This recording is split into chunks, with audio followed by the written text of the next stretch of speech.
Le Marijo leve nan dormi, Stephanie raconte sa qui te passé. Qui jan Samuel te débarqué dans kayo. Marijo ri, epi li dil, ou sonje mte djo, si ou persiste, la tourne avant, mouche sa atire mon propre. Entendez 3 jours passés pour ne passer en action. Stephanie pas répondre. La réfléchit. Intention, c'est pas de forcer Samuel tourner avec elle. Parce qu'elle n'est pas de faire Béatrice mal. Mais, dans ta situation là, il te besoin d'aide. Il te voulait parler avec Samuel. Pour moi, s'il te cache un comme non, pour ta faire un petit commerce. J'ai de planifié là, après 2-3 jours, Stephanie avec Marijo débarqué dans l'entreprise Samuel. Stephanie a le téléphone et puis il voit un message par Samuel. Sami, moi devant l'entreprise, s'il vous plaît, descend vin côté. Et puis il rete. Stephanie était paix, mais Marijo était tête frette.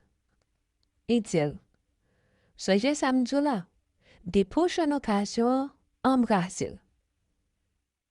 Stephanie t'a tremblé. Mais ni ce qui était li dit oui. Même moment, Samuel paraît devant pot là. Tout mauvais. Tant qu'il y a un monde qui paraît pour le goumer. Stephanie a avancé à le joindre. Samuel a collé, promène et puis il a allé le non quoi. Il regarde en haut, il regarde en bas. Et puis il dit, Stephanie, sans besoin encore. Ou pas de comprendre ça me dit là? Stephanie t'a tremblé. Mais il prend courage d'y acter. Et puis il dit, Sami, bagay yo pas bon même pour moi. C'est au seul qui a aidé. Samuel vire, touché et puis il tombe. Yo yambe. Ça veut dire Stéphanie, on besoin de tourner à la case départ pour me continuer à bourriquer pour. Non, non, Sami, c'est pas ça, Stéphanie commence à dire. C'est foot qui ça, Qui ça, Stéphanie? Stéphanie? Samuel regarde. Stéphanie saute. Même l'elle dans colère, Samuel te prend pitié pour lui. Il reprend et puis il dit, c'est dernière fois, Stéphanie. Ma boy un chèque, mais moi pas les chambres avant encore. Marijo te cherche dans le coin et t'a regardé. Laisse Stéphanie tendre ça, ni voler dans le Samuel. Même moment, Marijo fait photo.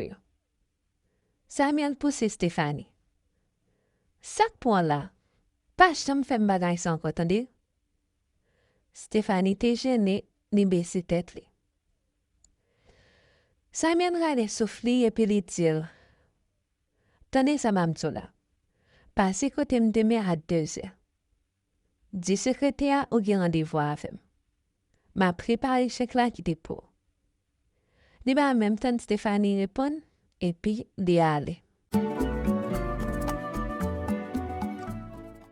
Béatrice te chita dans salon, laisse Samuel entrer.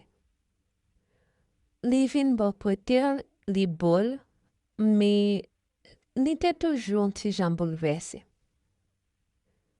Tout bagay bien passé jodi a, Sami? Béatrice m'a dit. Samuel souke tête li et puis li dit, li pral bien. Béatrice te saisi. Ça te un petit jan arrivé trop loin. Samuel n'a pas eu façon de voir depuis quelques jours. Pour commencer, li apprend à peine dans toilette. Li toujours loin. Et puis, l'autre jour, li sorti bien bonnet sans li pas même temps ni lever. Béatrice levé. Et puis, là, côté Léline. Léline, c'est dame Samuel te fait venir aider au Nakaila après Stéphanie te finit faisait travail là. Lilin c'était ti cousine Germaine maman Samuel. C'est lui qui te kon rete nan kay ak Samuel lè li te piti. Lilin te kite kay maman Samuel lè Samuel te gen 5 ans. Paske li te vin arrive enceinte pou ménage li, epi yo tal vive ansam. Lè Lilin tande madame Samuel enceinte, li te trop content pou te vin bay yo ket kout men nan kay la. Si ble Beatrice entre nan cuisine ak figil ton mari, Lilin madel s'il sentil bien. Ah, Beati. Mba kompren Samuel même denye jou sa yo. Li tan ko yon moun kap kache myon bagay. Lilin ril epi li di, c'est kon sa mais c'est ça te toujou. Mais le moment arrivé, l'abdou salge. Bali yon tita. Beatrice souke tèt li. Nan demen matin, comme d'habitude, Samuel al travay. Beatrice te chita sou balkon.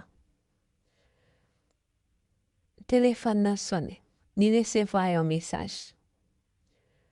L'el pran téléphone nan pou l'gade, li wè yon photo Samuel ak yon fi ki semble ak Stephanie nan bral. Li sote. Epi, te gen yon message ki di, Samuel pa reme ouvri. Se yon remplaçant touye. Se Stephanie li te toujou reme. Si ou pa kwem, pase nan entreprise la bot 2 heures. Epi, wap jwen plis bref. Beatrice sezi. Li leve bien vite sou chaise la. Epi li komanse monte desen. Li bat ka kwe sa li wea.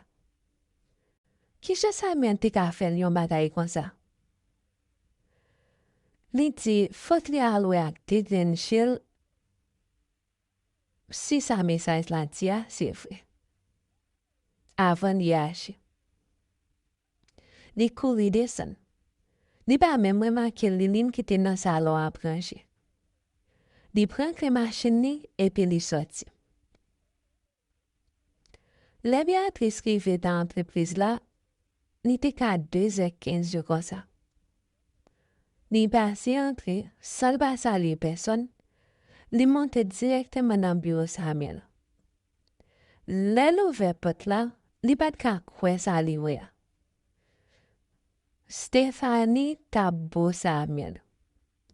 Yo tole de te sezi le we Beatrice entre.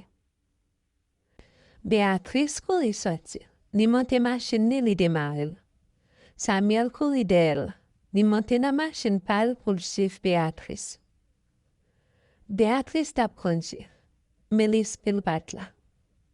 Li bat ka kwe Samuel te ka fel yon bagay kon sa. Vlo bat ka suspend koule nan jil. Li pat remake machine ki ta vina fas li a.